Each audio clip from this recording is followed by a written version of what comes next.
Hi. Thank you for attending today's reading. Let's begin. That one time. There was this one time when I was around 13 to 14. I was having a hard time sleeping then poof. I wasn't able to move my body. So as I'm already freaking out, I see this demonic black figure above my head. So you know I was like H*LL nah. I gained back some feeling in my right arm and for some reason reached for the demon and asked it to give me superpowers. Yeah, it was kinda whack. End of story. Next story. Annual accident. T.W. Gore. Injury. I've always been the kid who ends up getting a bit hurt every once in a while, but a pattern has made itself clear throughout the years. Every year within a month of my birthday I get physically injured in a pretty bad accident that otherwise could have killed me. It's become a joke among my friends and family that God gives me a scar for a birthday present. Every year. There are a lot of stories. I've cut my butt cheek open on a coral reef while getting held under a massive wave when I went surfing. I've broken my ribs. I've been stabbed. Not by a person yet, which is mildly surprising. I've broken my leg. Been burned. You name it. But this year takes the case. Now I just turned 22 last month and of course this year's accident happened the day before my birthday. My family and I have just moved and my father was transporting some of the old wood from the deck we had at our last house. He rented a huge U-Haul and called my brother, my boyfriend, our roommate, and me to come help him unload the heavy lumber and intact pieces of the deck frame. There were 4 intact frames all leaned up against the walls of the truck. We get the smallest one out no problem. Then the medium piece. Thankfully everything's going smoothly. But now it's time to get the largest piece out. Since the last medium-sized piece is, or appeared to be, leaned up against the back wall.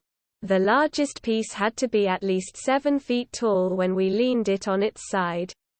My brother and my father had begun pushing it up and balancing it to get it out of the truck while I stood behind it to push. Stood behind it. Between it and the last piece that was against the back wall. The perfect spot for disaster. We'd just begun to move the largest piece when I guess the truck shifted. That's all that the piece that had been leaning against the back wall needed to start falling in my direction. 2 of the attached posts had metal bits at the end. And they caught me at the same time as it fell. The first one created a shallow puncture wound less than an inch away from my spine on the left side. The second created a long gash on the back side of my arm near my elbow that was about half a centimeter deep, give or take. My initial reaction of get the fuck out of the way kicked into high gear. I arched my back forward and took a step to the side and forward to avoid the large piece ahead of me. The first metal post that had punctured me dragged across and down my back all the way to my right hip. It tore apart my shirt pretty good. In the moment I had no idea how bad any of it was. I didn't even feel the gash on my arm. I just knew that my back hurt, and from my EMT experience, though limited, I knew this probably was pretty bad and that I'd be lucky if I hadn't fractured my spine or something. Well, I was lucky. I didn't need to go to the hospital. Thought my boyfriend says I probably should have. I cleaned the crap out of everything with the highest percentage of alcohol I could find, which hurt more than the accident, and bandaged myself up. Butterfly band-aids for the gash and a good band-aid for the puncture would, since the slice to my back was surprisingly surface level. At this point everything has healed up well. The scabs just itch occasionally. My family laughed about it the next day while I was moaning and groaning. My mom did say though, "You're lucky that puncture missed your spine." I'll admit. I am lucky. I can't help but feel like I've pissed off some trickster god or something. But hey. At least I've got plenty of stories to tell. Edit. Spelling, grammar. End of story. Next story. My brother hurts people ever since Jake was born. My father always told me he was a little different. When he was prematurely born, he didn't cry coming out of the womb. In kindergarten he would often be in trouble from meticulous innocent-seeming jobs of pushing kids off swings, throwing toys, and ultimately finding ways to hurt his classmates in a manner that seemed impossible. In middle school he was bullied and ridiculed for his appearance. We also weren't the most well-off family, so clothing from second-hand stores didn't help. Growing up in a small town, word traveled fast. Me being a smart extracurriculum-driven student, a lot was expected from a boy who didn't understand himself. Around his high school years, it took a turn for the worse. He started getting a lot more excluded from his peers and even finding passion in the anatomy of various creatures. When our parents died from an unexplained car crash, I was the one to take legal guardianship of him. I took ownership of our family home that now seemed so big and empty. Watching our ritual TV shows every night turned from laughter to utter silence. When the tragedy happened, I was in college at the State University of Washington, just hours from our home in Oregon. I gave up my career to pursue biochemical engineering to come back and see to his high school graduation. I found a job at our grocery store cutting meat and packaging it. It wasn't the most thrilling thing to do, but it allowed me to get in touch with old friends who stuck around in the small, withering town. I even connected back with my old ex-girlfriend after seeing her bartending one night at the local pub. Now 25 and Jake being 17. I've been asking what he plans to do after he graduates this year. I just figured I would stay in this house since it's paid for, he said. I explained that that was all right, but he needed an end goal. He replied with a mutter of, "It'll all be okay, Gavin. Mom would understand." He never once called me his brother. Always by my name. He tended to keep to himself most days, even locking the door to his room. I never questioned it as I understood what it felt like being his age. To be truthful, I hadn't even seen the inside of his room till a couple months later after the incident. Gavin. Jake called me in my bed. I woke from a dizzy deep sleep. "I need your help with something."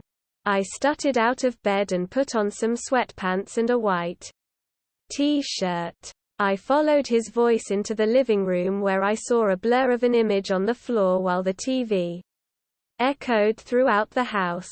I asked him what the problem was as I scratched my eyes open to see an odd figure slowly come to shape. It was Ben, from down the street, barely a freshman, lying on the floor in a pool of blood around him. I rushed to his mangled body and exclaimed his name a couple times only to be given no response. Standing up slowly, I see Jake sitting at the dinner table across the room, bloodied and eating some leftover meatloaf I had made from the night before. He had it coming to him. He talked shit about Mom and Dad, Jake explained. I approached him with caution and asked what happened. "I beat him with the old bat in the closet till he stopped moving," he said, gulping another bite and refreshing it with tea. "You see, at school, rumors had gone around from him that I was a weirdo. So I asked him over to smoke some weed to make amends. Little did he know I hated him." Another bite down, chuckling with it, with tears rolling down my face. I asked, "And this was the solution?" Quote, Jake stopped eating and within a second his half-full plate flung against the wall with a loud crash as he explained that we were brothers. It was only us in this world of uncertainty. We had to stick together. I cried out to him that he needed help, only to be blackmailed with my fingerprints being the only one to touch the body. It was from that point on that I would help my younger brother with his sadistic need to kill and torture other people. That night was a new experience for the both of us. Jake and I walked what seemed like forever into the forest behind our home. We finally came to a stop after he told me this should be far enough. I grabbed the rusty shovel I didn't even know we had out of the toolshed from the backyard and began digging. Each shovel that split into the earth made my hand tremble from panic and pain. He forced me to dig a hole that was as deep as my height. "Hurry up," he kept saying. "It's almost dawn." Once back at the house, I dragged him out back, which made an even bigger mess on the floor. Managed to flip his body onto the wheelbarrow and made the journey again. The weight of his body slamming to the bottom of the pit brought tears to my eyes. I dropped the wheelbarrow in as well and made sure to turn it over on him. Each shovel of dirt covering up the disaster gave me a slight relief. When dawn broke, I had just finished. I was dirty, and the blood made a muddy mixture with the soil. I wiped my forehead, which made Gavin laugh. "You look ridiculous. You know that?" I shook my head in disappointment. "You did this, Gavin," I thought to myself. We covered the mound with branches and debris from trees. I laid my head back down on my pillow and darkness came before I could weigh the situation. That morning I woke up with my usual routine. Made coffee. Toasted a bagel and smeared cream cheese on it. I turned the corner only to realize the mistakes made were still seeping in the carpet. The blood had turned an awful color and I dropped the bagel in my mouth onto my plate. Setting it down on the table, I paced thinking of what to do. I grabbed the bleach from the laundry room and poured it onto the mess and scrubbed. It didn't come off easy, if at all, and began to panic once more. It was my turn to yell out, "Jake, help me." He came out of his room minutes later and told me it was too late to fix the issue. "You're gonna have to cut the carpet out," he told me.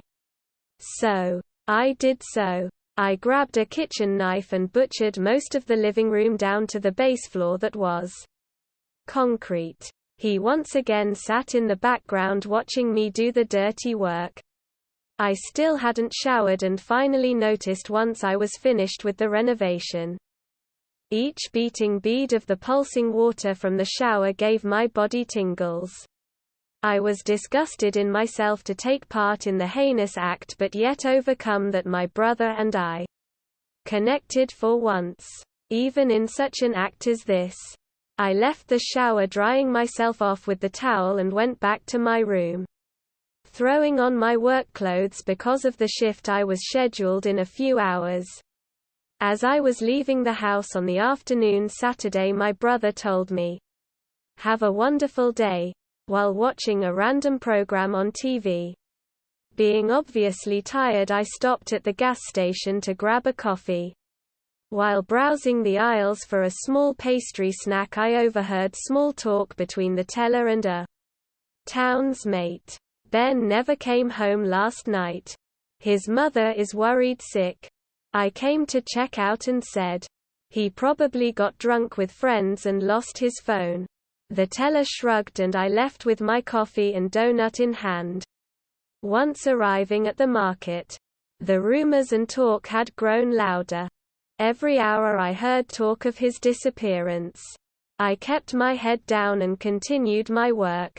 Each sawing maneuver from the blade to cut the meat to certain needs gave me gruesome flashbacks from the night before. I spaced out for what seemed like the whole shift till I heard my manager's voice ring louder.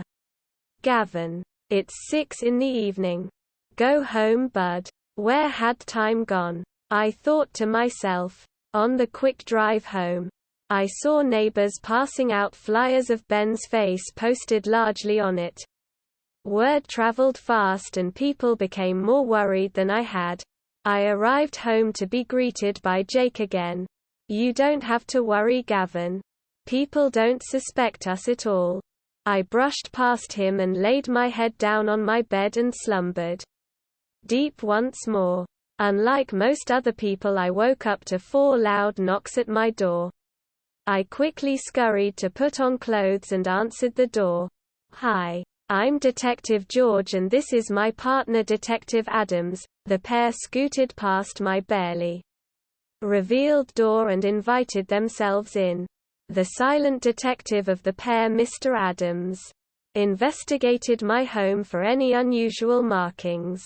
Ms. George continued with, "We're here on the disappearance of young Ben. He never came home 2 days ago and we just wanted to touch base with all the neighbors." I kindly let them know it was okay. Sitting on the living room couch, I was given an onslaught of questions. When did you last see Ben?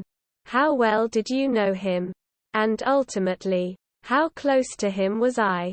All my responses were generic as I tried to lead suspicion away from my brother Jake, who was nowhere to be found. At the end of the half-hour questioning, Mr. Adams gave one last quiz. "Why is your carpet torn up?" I replied with, "Oh, I wanted to renovate the house." The detectives nodded and shortly left after with insignificant blessings and both their cards. Shortly after, Jake busted through the back door. Wow. That was close. Huh, Gavin? My heart still pounding with frustration. I sent him to his room. Was this how deep this case had gotten? I wanted to protect my brother, but I didn't know how to anymore. It was starting to reflect on me. But still, for a couple months after, we were ignored, never questioned, and eventually the case went cold. One night while Jake was away, he had forgotten to lock his bedroom door. I slowly paced inward. His space seemed normal. Bookcase, desk, and bed. I looked at a journal on his bookcase that read, Volume 5. It was a series of journals that went up to a count of 8. Flipping through it, I arrived on a random page. That page gave me nightmares and context as to what kind of human my brother was. It had gone into detail about how the hottest girl in his school would look without skin, as well as talk about different science projects in class that weren't completely thought through. One page that caught my attention the most was how he had planned to cut the brake lines of our parents' car, long dated before their death. He walked in, and I quickly shambled to hide my discoveries. It made no use. So you wanted the truth that bad? Huh? Well, long story short, I cut the brake lines. I was the reason why Mom and Dad crashed. At that point my vision became blank and ears rang. I didn't want to believe him. And once again, with a simple flip of a page, the relationship with my brother was shattered. What was once a sense of wanting to raise him turned into remorse. I would never report him to the police, as doing so would warrant my life being ruined as well. But I had to think of something to seek revenge. A few hours of contemplation on the living room couch went by and my brain finally came to a conclusion. Knocking on his door, he answered a few seconds later. "What do you want?" "Just to talk," I replied. "Can you just open the door?" Jake nudged it open with his foot behind it for security. I could barely see the left side of his face. "There's nothing else to say." I did what I did. "Yeah, but I just want to." And before I could finish my sentence, I dropped my shoulder and rammed the door open, immediately jumping on him and overpowering his 150-pound stature. Once on top of him, I resisted his wormish squirm to escape, and with one good swing, I elbowed his face and he passed out. Adrenaline filled as I stood up, dragged his limp body out to the living room and tied him up with duct tape, mouth cover to complete the ensemble. ran back into his room and grabbed all his journals, books, and tore his room up for more of his memorabilia. I found magazines of fetish pornography under a few books, Polaroid pictures of random dark-lit rooms, and his glass case of various creature parts.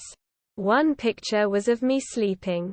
Collected a bunch of loose journal paper and the rest of what was mentioned. Piled them in the fire pit out back. Doused it in lighter fluid. And struck a match.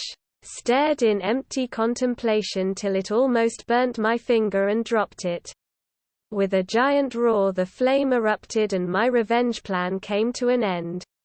I sighed in relief. Maybe with it gone it'll give him less desires with it no longer being in his environment. With a cocky stance I went back into the house.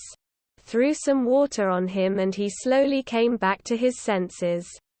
Giving me a sinister glare as he sat back on the couch.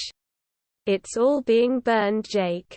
Everything." He tilted his head in confusion. Maniacally chuckling I iterated exactly what. "The journals. The dead animals. Even the porn." He slammed and contorted his body in anger. And I watched his useless efforts to escape eventually come to an end from tired defeat. "Welp. I'm going to bed now, Jake.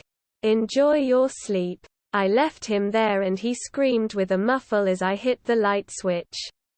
Casually walking back to my room. Laid my head down with clarity of maybe being able to get a good night's rest.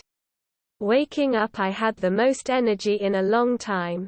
Still wandered into the kitchen for my ritual. Popped a bagel into the toaster. Started the brew for my favorite blend of coffee and walked into the living room. He was still asleep, so I sat next to him in Dad's chair because he took up the couch. Turning the TV onto the local news. The woman was explaining the weather for the week. It's a beautiful Monday morning. The time is currently 10 a.m. Slightly overcast but expected to clear up by 1 this afternoon. Took me a second but I realized. Jake was late for school. With how eventful the weekend had been I didn't pay attention. He's already skipped so much and been tardy too much. Fuck it. He's withdrawing. He was flunking and teachers had sent me multiple emails of how brilliant he was. Yet, the absences alone would fail him. The coffee machine beeped cueing it was done. Grabbed a mug and poured a cup. Black. The only way to drink it. As I strolled back in, I wafted my mug under his nose. And he woke up. "Good morning, Jake. I'm gonna take that tape off but you can't holler anymore." A swift movement and it ripped off his face. "I gotta hand it to you, Gavin. That was a ballsy move. Can't even be upset. I'm just glad you grew a pair. Now untie me so I can get dressed and go to school." With a smirk I explained to him. "Oh, you're no longer attending Mountain Ridge High. You're also not allowed to leave the house. Ever. For any reason. You can get your exercise done with the equipment in the garage." Surprisingly he favored my announcement. Good. Another day looking at that deliciously beautiful Melissa and I would have made my move. The kind where her intestines become my fleshlight. Disgusted I slapped the back of his head. "Can't you just watch regular porn like every other teenager?" He giggled like a child with candy. I undid the bindings and he stretched out his limbs. "It's a good thing she's coming over for dinner tonight. We're both outsiders so we naturally clicked." "Damn it," I yelled. "You better not hurt her, Jake." "Oh, not at all. I won't break her heart," he said sarcastically. He actually just wanted to stab it out to study her. The day rolled over quickly and 8 p.m. arrived. I was making my usual meatloaf with mac and cheese for dinner. A knock from the door came and Jake rushed out his room saying, "I got it." He hadn't ever shown this much enthusiasm about anything. I stayed in the kitchen tending to the meal as it was about to be finished. The pair awkwardly came into the kitchen and sat at the table. I turned away from the stove and angrily asked, "Aren't you going to introduce me, Jake?" "Oh, this is Melissa. We have a few classes together. It's nice to meet you, Gavin," she said after with a shy blush. "I hope you're not a vegetarian, Melissa. I've made my signature meatloaf. It's Jake and I's favorite." She laughed awkwardly and shook her head no. A few minutes went by and I had already set the table. I opened the oven and carried the pan to the center of the table. Carved a few slices, then grabbed each plate after another to make it. I looked her deep in the eyes and said, "You know, I'm glad you came, Melissa.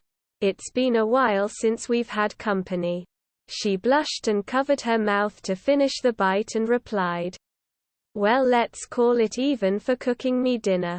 Is she flirting with me? I turned 18 a month ago.